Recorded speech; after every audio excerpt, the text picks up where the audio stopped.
If you just joined us, with us today is Hall of Famer Dick Weber, because this man's opponent is Nelson Burton Jr. We're looking at Ron Bell, 23 years old. He's a league bowler.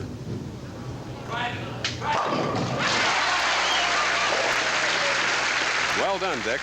Yes, it was, Chris. In fact, right before we went on here, what Chris said, Ron said, I just can't wait to get started. I'm anxious. I feel it. Here's an anxious man. Nelson Burton Jr., 35 years old, 12 titles, first shot, right lane. Hey, so the match is all even. Nelson Burton Jr. against Ron Bell. As we watched Burton here, Chris, you'll notice that he has a very short backswing, and it comes about waist high. And then he has the long extension, which every bowler should have, to get that good direction and good follow-through. Well, he chose as his idol you, Dick Weber, in coming along and becoming the great pro that he is. Listen, he's taught me an awful lot, plus his father. Yes. Who's sliding by? Chris, we're going to see a little bit of this during the competition today, for the fact that the ball is really sliding long and then breaking late and going behind the head pin to leave the 1, 2, 4, 10 as Bo left here. How will he shoot this, Dick? Well, he'll move to his right and shoot cross lane to hit the head pin on the left side, hoping that the head pin will carry the 10 pin out. Went for it, of course, leaving 2. So for Nelson Burton Jr., immediately trails by 14 pins, has 26 through the second frame, and now up in a good position with a strike up and shooting in the second, Ron Bell.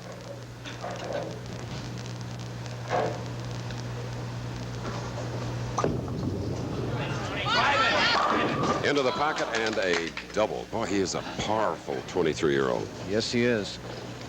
In fact, as we watch Ron approach a foul line, you'll notice, too, that he starts off with a very high backswing and crouches lower to the approach, which is very good because that makes him stay down with the ball to get the ball over the foul line and get his good follow-through, as you see. His average this week, 224. And I got a correction there. We have the 10 pin blocked out from our view the first time, Dick, in 17 years. I didn't see this 10 pin as the people to the left. I'm sorry about that. Let's see if this professional can bounce back.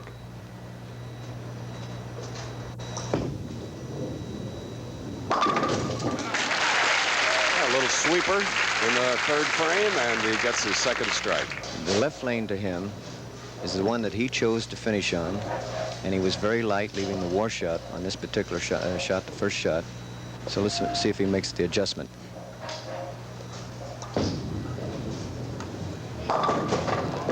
Nearly crossing over, but leaving the 4, 7, 10 on the left lane.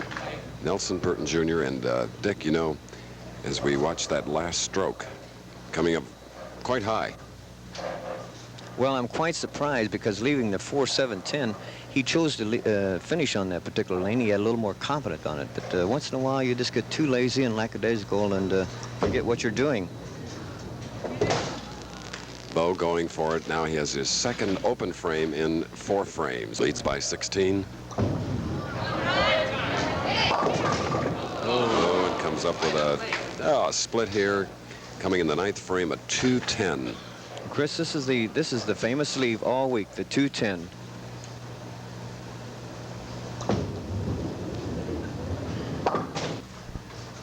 Bo Burton down by 2, has a 5-bagger up, and the 9th frame so important. And with this hit, he goes 8 pins ahead, and he knows it. Good lane, too, for him.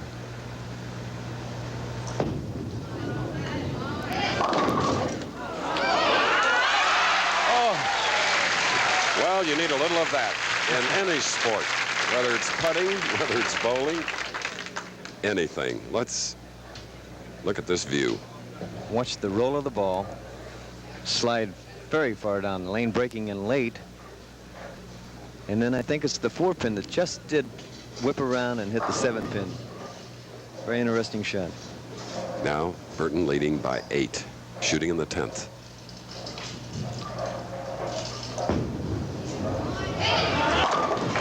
His best stroke of the whole game. Moving into last night's session in 2nd.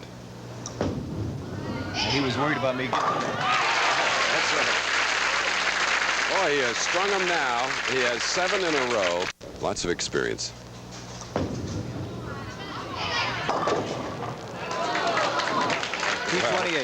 228.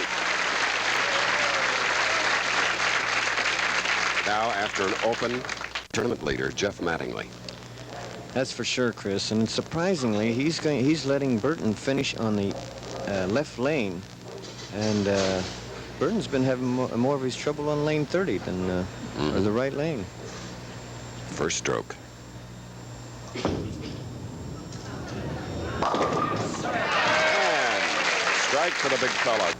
And now, the man that's come from number 4 position with 3 wins to be in the finals for the United States Open title.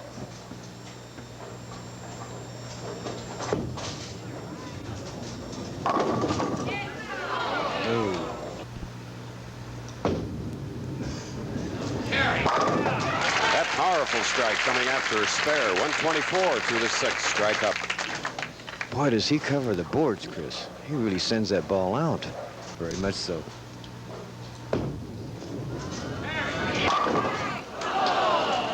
Much adrenaline and pull the ball harder than you did in the 3 wins prior. Oh, sure. And Bo's got that adrenaline right now. In fact, he better tell himself to slow down just slightly. Because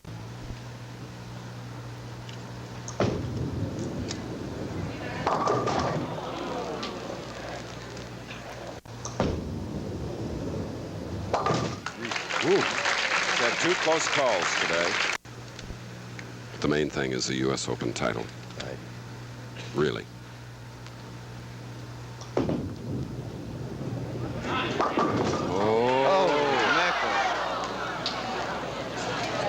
Did you see that pin move, Dick? Oh, that ball cut so sharp to the pocket, Chris, that he just about left the 4-6 in the pocket. Watch this. Watch this ball cut to the left. And the ball is supposed to deflect a little bit, but it does. His ball does not deflect. It keeps on driving through. That is the 4-pin he's shooting at. Way to the right of its normal position.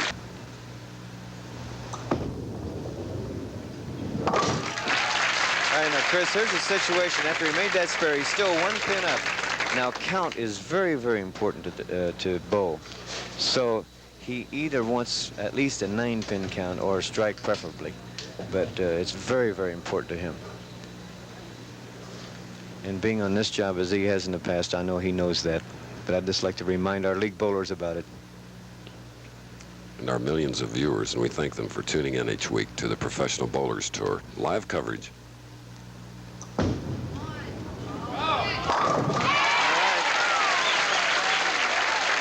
Let's go a little bit farther, Chris. With this next strike and a 9-pin count, we could possibly have a tie if Jeff Mattingly struck out. So Bo is definitely going to work extra hard on this particular pitch, and if he gets the next one after that, then he would shut Jeff Mattingly out.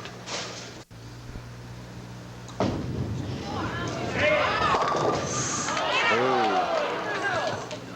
Leaving the 4. But what Jeff Mattingly has to do, as we see Bo Burton hitting high on that particular hit, leaving the 4-pin, Jeff Mattingly will have to get the first 2 strikes in the 10th frame to win the title of the U.S. Open. There it is.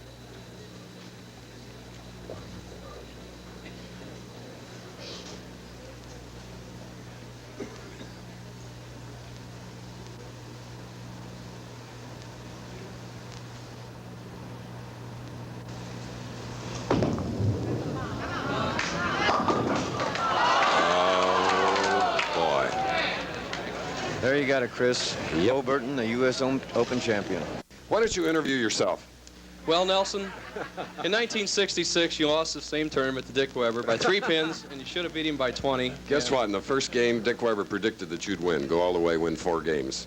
You won it by 2 pins.